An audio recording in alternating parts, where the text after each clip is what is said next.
शनिवार का पूरा दिन धनंजय सिंह और जिले की सियासत के इर्द गिर्द घूमता रहा। अपहरण रंगदारी मांगने के मामले में एमपी एमएलए कोर्ट से 7 वर्ष की सजा पाए पूर्व सांसद धनंजय सिंह को सुबह करीब 8:30 बजे जौनपुर जेल से बरेली जेल भेज दिया गया। यह खबर मिलते ही धनंजय सिंह के समर्थकों में मायूसी छा गई। उधर लोकसभा के चुनावी माहौल का पारा भी चढ़ गया, लेकिन ठीक 4 बजे इलाहाबाद हाईकोर्ट से धनंजय सिंह को जमानत मिलते ही समर्थकों के मुरझाए चेहरे अचानक चमक उठे। लेकिन पूर्व सांसद के चुनाव लड़ने की छूट न मिलने की कसक समर्थकों के दिलों को कसोट रही है। यह गुड न्यूज मिलने के बाद 1 बजे उनकी पत्नी श्रीकला ने एक प्रेस कॉन्फ्रेंस में हाईकोर्ट के फैसले का स्वागत करते हुए कहा कि मुझे न्यायालय पर पूरा भरोसा है। उन्होंने धनंजय सिंह के जानी दुश्मन से अपनी मांग की सिंदूर और मंगलसूत्र का खतरा बताया। उन्होंने साफ कहा कि जो व्यक्ति मेरे पति पर AK-47 से जानलेवा हमला कर दिया वह अब सरकार के पाले में खड़ा है। वह मेरे पति और मेरी हत्या भी करवा सकता है।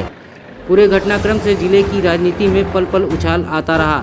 धनंजय सिंह को जमानत मिलने के बाद राजनीति गलियारों में चर्चा होने लगी कि जेल से बाहर आने के बाद वे अपनी पत्नी की चुनाव प्रचार की कमान संभालेंगे। सूत्र को बचाने की, आपके अपने बेटे के जान को बचाने की, जौनपुर का सम्मान को बचाने की, आप सबके सामने में अपना आंचल फैलाकर हूँ कि अपना पद और साथ मेरी झोली में डाल दीजिए, ताकि संकट की इस घड़ी में मुझे ताकत मिल सकते और मैं आपके बेटे और अपने सुहाग की रक्षा कर सकती हूँ। मैं आज बहन मायावती जी का हृदय से आभार जताना चाहती हूँ कि जौनपुर के सम्मान को बचाने की इस लड़ाई में उन्होंने हमारा हाथ थामा है और अपना आशीर्वाद दिया है। मैं आपकी बहू हूँ, आज आपके बीच आई हूँ। मेरा सिंदूर, मेरा मंगलसूत्र में मेरे पति धनंजय सिंह जी को दूसरे जेल में शिफ्ट कर दिया गया है। ऐसा क्या वजह है आई जो ऐसा करना पड़ा? इस समय मुझे मेरी बच्चों, मेरी परिवार को खतरा है। मेरे पति पर हत्या का प्रयास किया जा सकता है। आज मैंने जनता की अदालत में हूँ, आप ही फैसला करें। धन्यवाद। तरफ से और कोर्ट ने क्या कुछ आदेश पारित किया है? पूरा हमने ऑनरेबल कोर्ट के सामने कन्विक्शन ऑफ सेंटेंस के लिए प्रे किया था और केस की सारी मेरिट बताते हुए रिक्वेस्ट किया था कोर्ट से कि हमको हमारा कन्विक्शन स्टे किया जाए, लेकिन कोर्ट का अपना पदवी है, अपना डिस्क्रिप्शन है। कोर्ट ने जहाँ तक हमको सही पाया, फ़िलहाल हमारा सेंटेंस स्टे कर दिया और हमको बेल ग्रांट कर दी है। फिलहाल सेंटेंस स्टे है क्या? जमानत पर तो बाहर आएंगे लेकिन चुनाव नहीं लड़ पाएंगे? जी, फिलहाल सिचुएशन यही है। आगे क्या रणनीति, क्या आप लोगों का? आगे अब क्लाइंट के इंस्ट्रक्शन के ऊपर डिपेंड करेगा। वैसे हम लोग इसको कोशिश करेंगे कि ऑनरेबल सुप्रीम कोर्ट के सामने इसको ले जाया जाए और कन्विक्शन स्टे कराने के लिए वहाँ प्रयास करेंगे। सजा पर नहीं रोक लगाई, क्या कुछ बातें?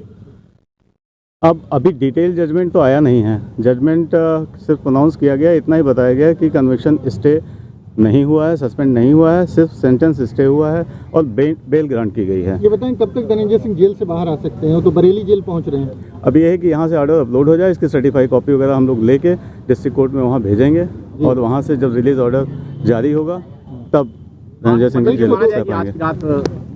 1-2 दिन कितने? अब जजमेंट पहले लोड हो जाए साइट पे, उसके बाद इसके बारे में सही जानकारी दे पाएंगे। तो सर ग्राउंड क्या था आपकी तरफ से? बेल हमारे तरफ से जो ग्राउंड रखा गया था, बेसिकली जो ये कन्विक्शन ऑर्डर था ये एक फेक केस के बेसिस पे था और कोई भी एविडेंस ऐसा नहीं था जिसको प्रोसिक्यूशन ने उस समय लोअर कोर्ट के सामने प्रूव कराया हो। सारे विटनेसेस हॉस्टाइल थे।